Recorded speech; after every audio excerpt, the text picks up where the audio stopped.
Coming up on the Angus Report, what would you do if you encountered an animal rights activist? We share advice from a seasoned pro. Alternative protein. What is it and should it be labeled as meat? Association CEO Allen Moczygemba shares an update on the long-range strategic plan. And Cattlemen's Bootcamp just wrapped up earlier this month in Starkville, Mississippi. Hear about the educational event. This is the Angus Report. Hello, and welcome to the Angus Report. I'm Bob Cervera. And I'm Clint Mefford. Our top news this week. Animal rights extremists exist, and they actively work to abolish livestock production. But how likely are you to encounter an activist attack? And what would you say when you're confronted by an extremist? Scott Sobel, Senior Vice President at K Global, knows a thing or two about dealing with animal rights activists. He shared his wisdom at the Animal Agriculture Alliance Stakeholder Summit in May. So we did an unofficial survey of the room here at the Alliance function, and maybe 30% of the audience said they'd already been affected or attacked by extremists and activists. And nearly the entire audience of 300 some odd people said that they were concerned about potentially being targets. So this is not a made up or a paranoid situation. This kind of mindset, this danger to the credibility of a very important industry and an important fabric of the American community is a real threat, and people need to be prepared for it. They can't think that they're going to dodge the bullet and never be the subject of an attack, because the odds are that you will be. I mean, you have to have a crisis plan in place.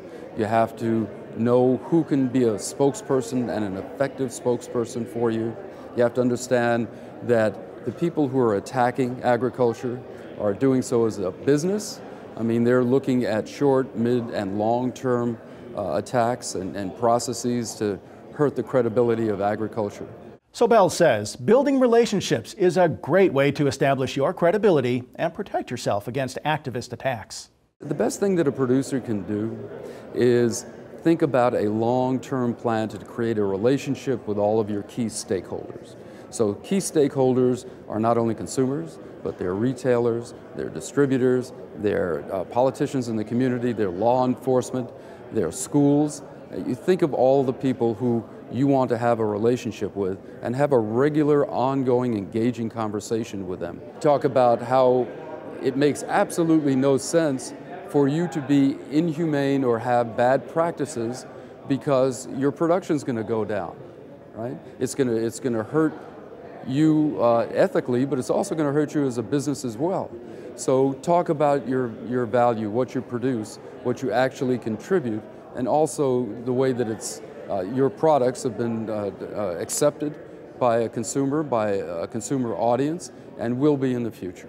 Cattle operations are more visible to the public than other types of animal agriculture. Sobel explains why beef producers face unique challenges. You're talking about huge expanses of unprotected property and land.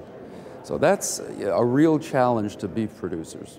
I mean, you've got to be, unfortunately, aware of where all your animals are, what's being done with them, also your staff. You've got to work with your staff to have a public perception as well as a responsibility to what you're doing on the ranch, right? So beef producers, they have that challenge. It's an iconic industry, and when you start getting into stock shows and when you start, to get it into retail and store chain, the media has access to those kinds of things. And you've got to be very aware of what your public perception is, what you're doing out in the open, and if you're doing anything out in the open that needs education for the public, then you have to provide it either through the news media or through 4-H or Future Farmers, or pick some sort of an organization and get them out there and engaged to the publics you're trying to influence. Visit animalagalliance.org for more information about animal activism. Should alternative protein products be labeled as meat? Many livestock groups don't think so.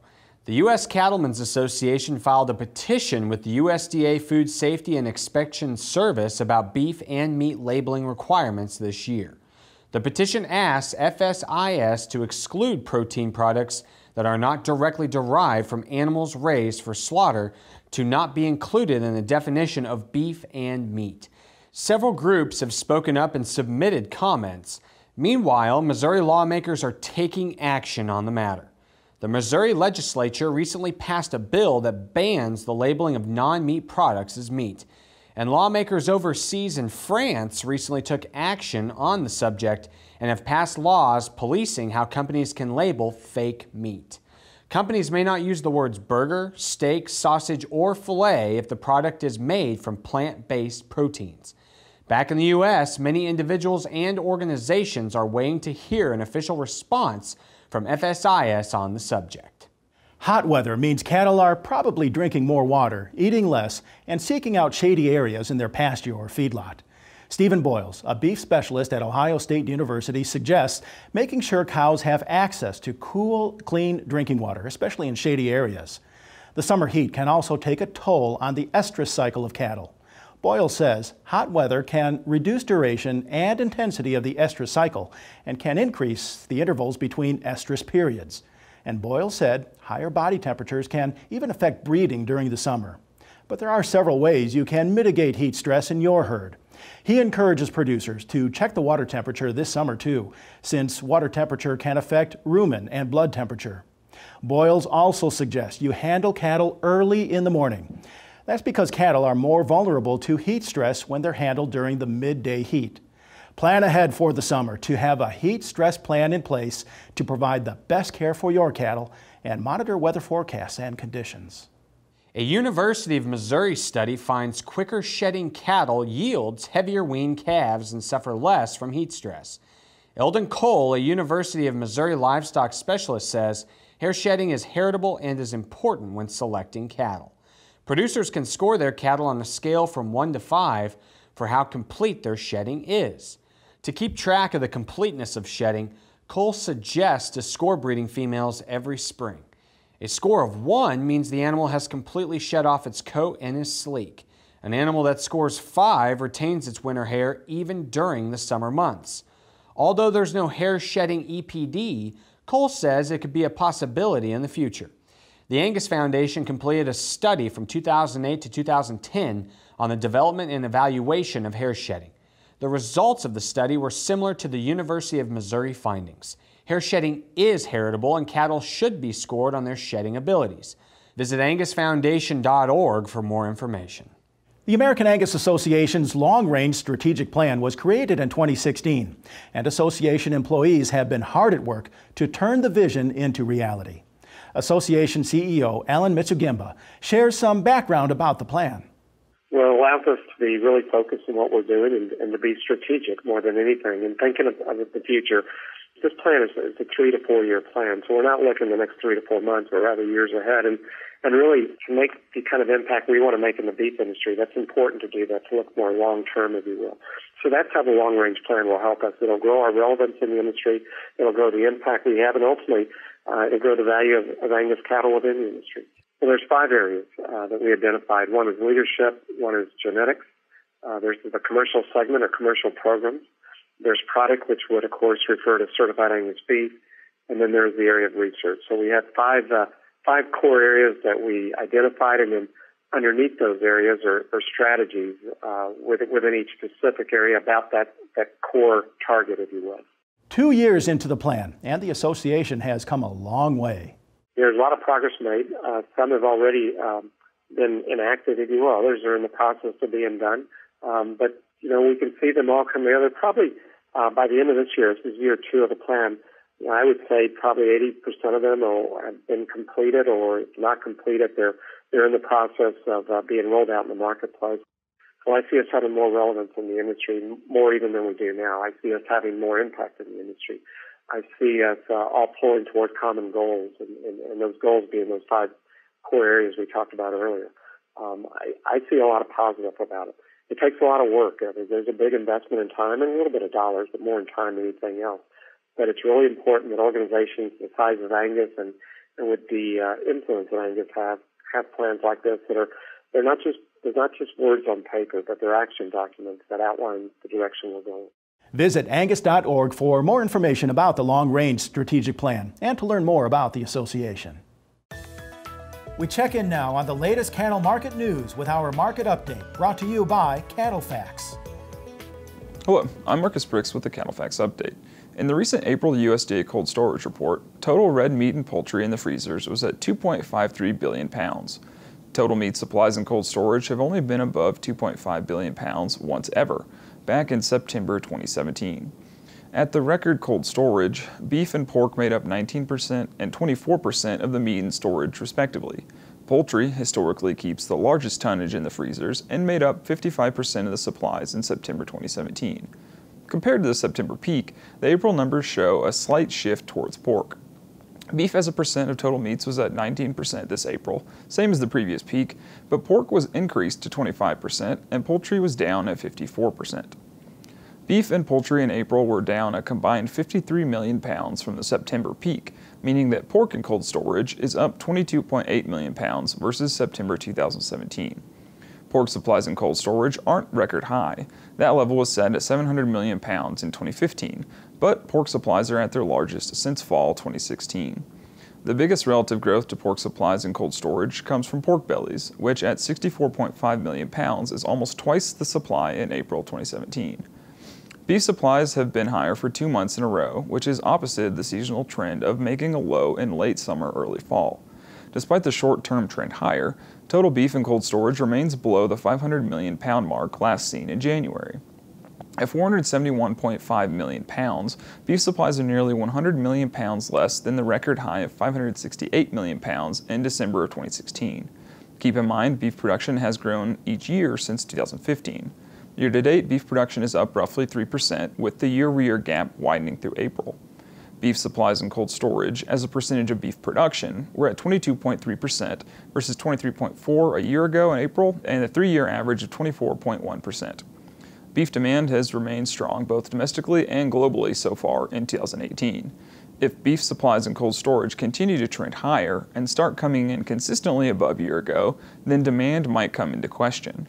As long as beef in cold storage stays consistent relative to increasing production, then modest gains in tonnage would cause less of a concern. For the Angus Report and CattleFax, I'm Marcus Briggs. To learn more about CattleFax, your leading source for beef industry market information, visit cattlefax.com. When we return, we visit with Melissa Brewer, who explains today's consumer buying trends. The Angus Report will be back after this.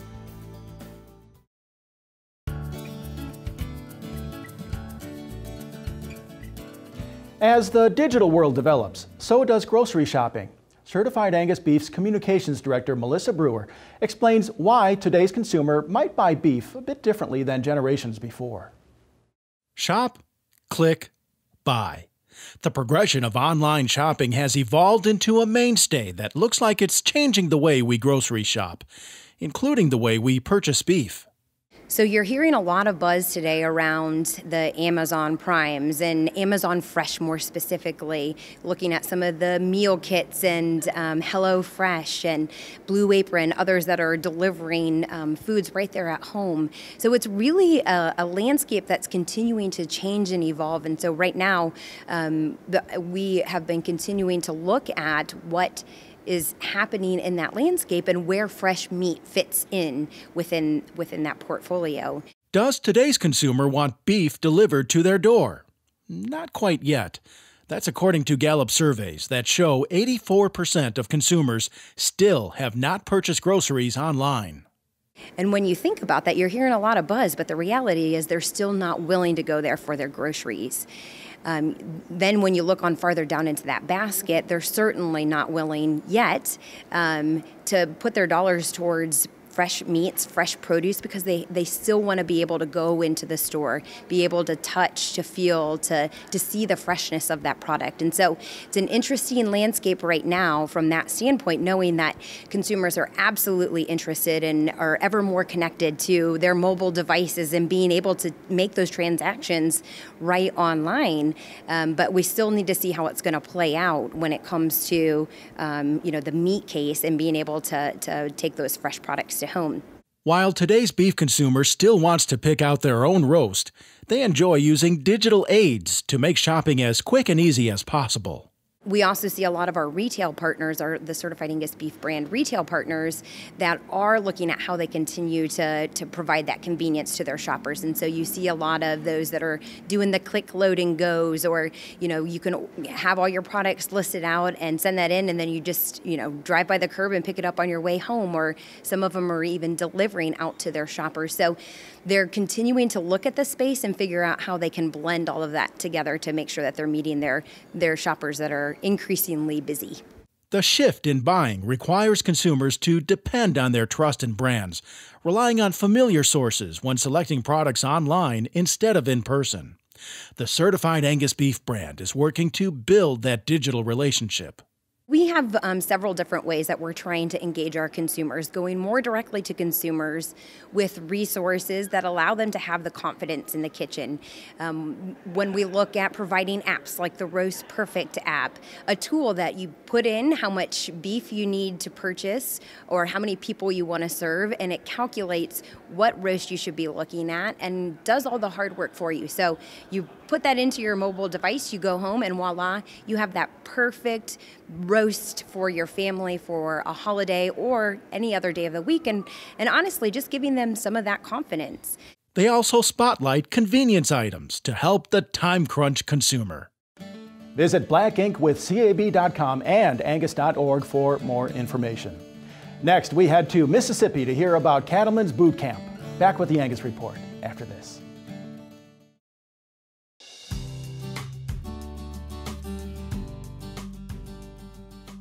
Cattlemen's Bootcamp just wrapped up in Starkville, Mississippi, where Angus producers learned from academic and industry professionals. Association Regional Manager Mark Sims talks about the successful event. The American Angus Association and the Angus Foundation teamed up with Mississippi State University to host a two-day Cattlemen's Bootcamp here in Starkville, Mississippi at Mississippi State University.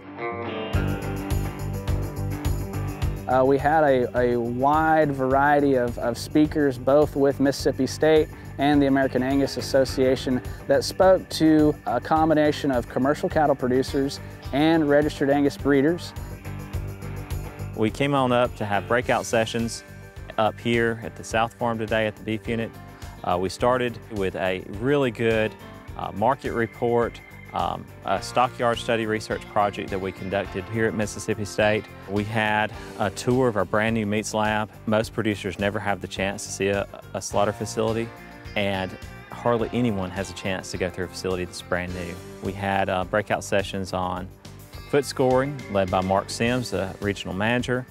Dr. Moser led a section on commercial heifer testing. And then we had Dr. Isaac Jump, our veterinarian, speak on herd health. And then I led a session on collecting phenotypic information. I think everybody learned something and can hopefully go home and implement some of the things that they learned here into their own cattle operations. If you have a chance to maybe go to a boot camp in an area near you, I would encourage you to do so. Speak with people that have gone before, and I think that you will find it's both an enjoyable and an educational experience. Visit angus.org to learn more about the event and the topics that were discussed. Coming up, Harris Penner talks about raising cattle in the Sooner State.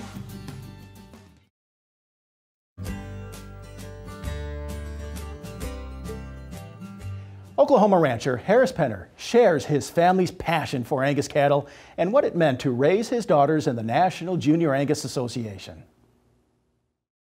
Got to make a living. It's the only thing we know. Don't have a town job, don't have any oil wells. Southern Oklahoma is a good place to live, good place to raise a family. Pretty much so rocky, most of it couldn't be plowed back in the 1920s, so that's a good thing because those old fields have kind of washed away and the fertility's not there. So it's pretty much native grass. We do have some Bermuda grass where these old fields were. It's just, I wouldn't want to live anyplace else. It's the only place I've ever lived, so I don't know the difference, but I wouldn't want to move. The Oklahoma Angus Association and the National Junior Angus Association, really, you know, raising kids, and they love to show Angus heifers. So we thought, well, we'll just show bred and owned heifers, and that was really a big part of our life, getting them grown up in that environment. In fact, all 3 husbands came out of that same environment, you know, showing cattle or some way involved with livestock. So makes a big difference. It's an environment we wanted our kids in. The people you're around, the kids you're around. It's not who wins a ribbon or who doesn't. They go on to college. They, you know, at OSU, they knew half the kids up there because of these show barns, you know, are involved with cattle. The daughters, they had their show calves in a little lean-to barn up here, so they were down here every day working with those calves. Not that they wouldn't be attached to the ranch anyway, but through those calves of their own right there, and seeing their bred and owned heifers born, that they connected them more to the ranch than they would be today without showing. I have 2 sisters. We grew up showing cattle. I started before I was 9. My sister started when she was 9. It was a great way to grow up. We were together every day, and we did sports and extracurricular activities, but showing cattle was what we did together as a family. And I think that's why my sisters and I, and my mom and dad, and even our brothers-in-law were so close because of that. That kind of brings us together on the weekends. It brings us together to work cattle, and you know, we all kind of have a common goal, and that's to keep Penner Ranch going and thriving and pass it down to our kids. I saw my grandpa work hard for 28 years of my life, and now I see my dad working hard every day, and I think it's important to show my boys, you know, that you work hard and you work hard at what you do, and there's a lot of return in the cattle business. We've had ups and downs, but we're a close family, and I think that's important to show them. So, not a lot of girls get to grow up being close to their dads, and we felt really close to our dads. We spent a lot of time with our dad in the barn, and you know, my mom was a school teacher, so she would take us down to the barn right after school. I remember we'd stop and get a snack, and we'd go to the barn until dark, and you know, Dad may clip till way after dark, but we were together and we'd do homework, and we got to go to as many shows as we want to, as long as we had straight A's. So if that ever changed, you know, we would hold off, but we never really had to do that. So for here, we'll just keep doing the same thing we've done my whole life, and my dad's, my great-grandfather. Wouldn't want to do it any other way. You know, Bob, I sure hope we see the Penner family at the junior show this year. I hope we do too. It's a great show, and we'll find out if they're there in just a few short weeks. You bet. Well, we hope to see you there in Madison, Wisconsin, July 7th through the 13th. And visit Angus.org to view more episodes from I Am Angus. And that's all for this week's Angus Report. We'll return next week at this time for more cattle news and highlights. In the meantime, you can watch more segments from Angus TV at Angus.org, where you can also subscribe to the industry's leading publication, Angus Journal. Thanks for joining us.